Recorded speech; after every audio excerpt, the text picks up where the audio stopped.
Hello. Good morning. Sige. Dito ka.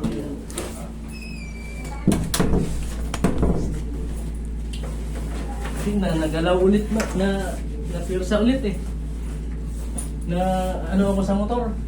Na, napilip. Kasi na-duty ako, nagkamotor kaya hirap maglakad eh. Tapos pag liko ko, hindi ko kinaya yung bigat ng motor.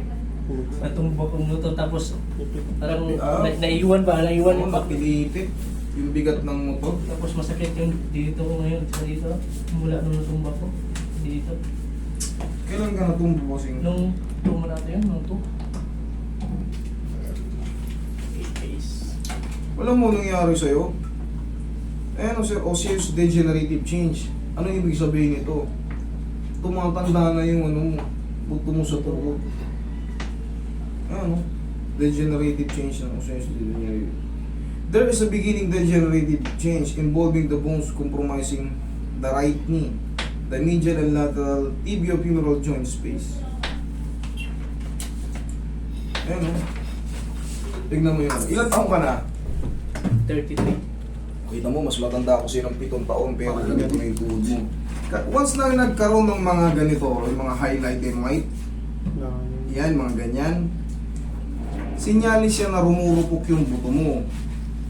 Ngayon, ibig sabihin, pag rumurupok yung buto mo, bago mo kasi ma-reach yung buto, may mga nakakapit dyan na mga ligaments, tendons, muscles, sasakit ngayon yun.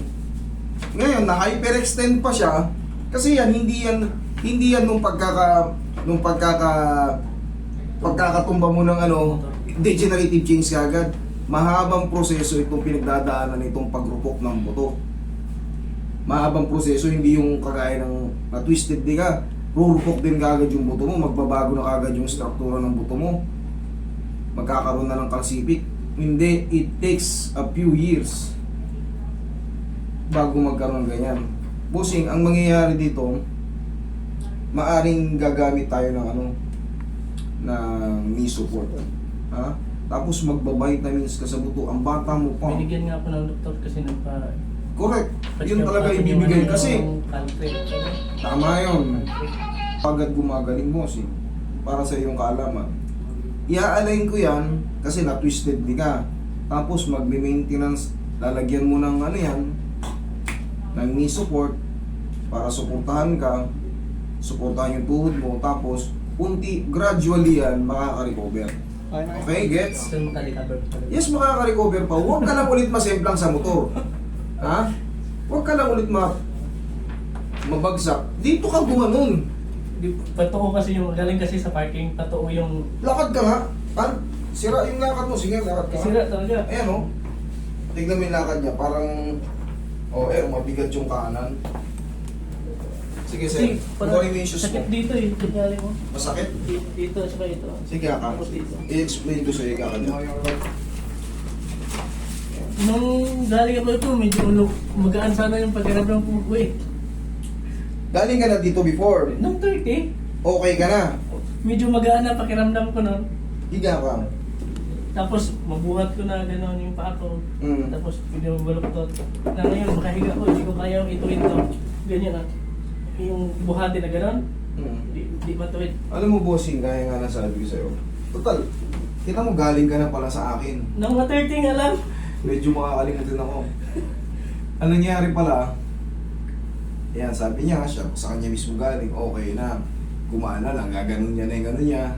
Ang problem, yung motor, pakanan kang paliko. Pakanan, hindi naman pwede kung kaliwa ito kung pagpakanan ka. Pag sobrang bagal kasi, magtutukot-tukot Kaya ka natukot ka talaga. Pahingi mo ng pau. Hindi ko kinaya yung bigat ng motor, in max. Yun. Itinumba ko na lang, tapos yun, hindi ko maikot kasi medyo masakit pa. Hindi ko maigalaw yung pa ko na steady, parang napilipit. Namamaga siya, bossing. Ito. Parang Ito. Kahit kapain mo. kaya nga, Namamaga. nakapak ko ngayon, parang maga. Ito, namamaga. Tapos ito, tignan mo yung litid dito, hindi pwersado. Tignan mo yung litid. Partida, nakatubi pa yan ha. Ay, ano pa yan. Ito. Ano siya, pwersado siya ngayon. Oo. Pwersado siya ngayon. Pero, Tapos, ito ang lapad ng ugat dito, ang dito ang liit. No. Wait lang, sige. Hindi, parte to ng swelling, sir, ito. Parte pa to ng swelling. Gaya nga ng sabi ko sa'yo, siyempre, napilipit ka. Bago mo ma-reach yung buto, marami nakakapit na ligaments dyan, tendons. Siyempre, napilipit ka eh. Pero huwag ka mag-alala, gagaling din to. Kailangan mo lang mag-vitamins, tapos lalagyan kita ng knee support. Yung yung caltrate ni binigay ng doktor. O yung binigay ni Doc, basta tandaan nyo, pagka pampatibay nireseta daw sa ng- inyo, pampatibay daw ng buto.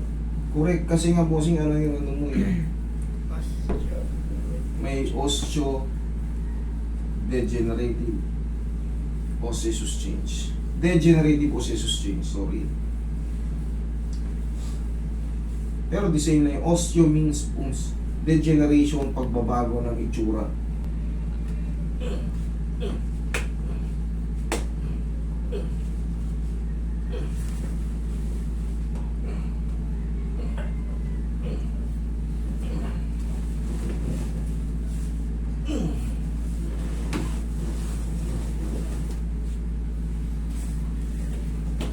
Relax na. Isa pa. Thank you. Baka na yung ano. Pagka no, ganun mo lang. Yan lang din yun oh. Inahatak ko ng ganon. Pinaplak ko yan. Tapos mag ano ko muna idol kahit hindi. Yung tinali mo dito nung nakaraan, hindi namanas yung dito to dito eh. Sobrang higpit. Hindi ko alam kasi kung niluwagan ko, bumalik pa rin eh. Ayun nga, ibig sabihin sobrang higpit. May pit din. May higpit. Luluwagan ko lang.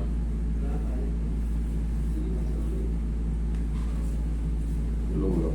Pero kailangan mo ng ganito idol eh. Kumbaga, hindi kasi tumatansya eh. Pero kung yung knee support, I accept the fact na ano, minsan, hindi ko matansya rin yung ano. Kasi ito, hindi katulad nga nung ano, knee support. Oh, masikip. Luwag. Ito kasi, ang tagal. Garter kasi. I'm sorry, pero kita mo naman, yung difference ng adjustment. Tapos isipan mo to ha. Oh, tigasan mo to. Tinuro ko na sa inyo to eh. Oh, tigasan mo to. Oh, sipa mo. Isa pa. Sakit. Isa pa.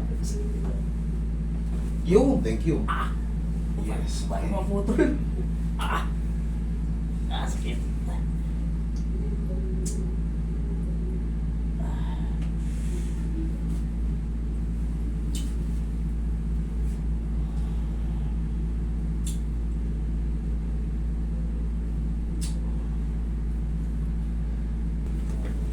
Sige.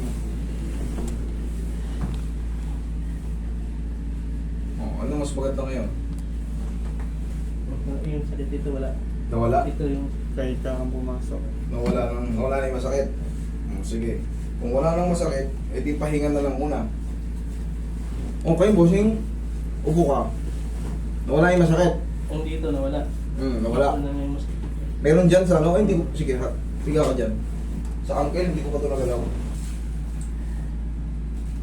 Yung, thank you. Tay konting tao.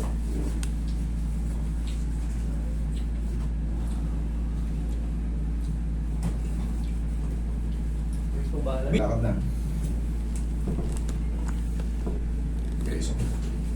Sabi pa naman yung doktor pala, ipa-MRI ako. MRI, pwede naman yun. Pero sa tingin ko, okay na eh. Wala lang masakit eh. O ano? May pinagbago talaga yun doon. May pinagbago talaga? Okay, Iba sige. talaga. Iba talaga ang haplos ko. Thank you, Lord. Thanks, sige.